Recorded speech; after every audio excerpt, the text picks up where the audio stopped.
पावसाळ्यामध्ये मच्छी थोडी कमीच मिळते, पण आज मला बाजारात ताजी मच्छी मिळाली, ती मी लगेचच घेऊन आली।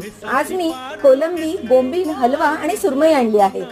सगळे फिश साफ करून स्वच्छ धुवून घेतले आहेत आणि चला आता या ताज्या ताज्या फिश पासून मस्त स्पेशल फिश थाळी बनवूया।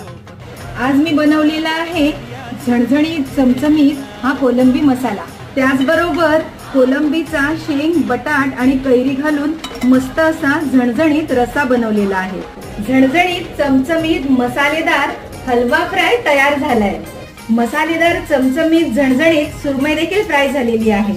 कुरकुरीत मस्त असा बोंबील फ्राय तयार झालेला आहे। हे पहा, ही आहे आमची सर्वांची आवडती झणझणीत फिश थाळी। यामध्ये आहे शेवग्याची शेंग आणि कैरी घालून केलेला खास कोलंबीचा रस्सा, सोबत कोलंबी मसाला, झणझणीत हलवा फ्राय, सुरमई फ्राय आणि मस्त कुरकुरीत बोंबील फ्राय।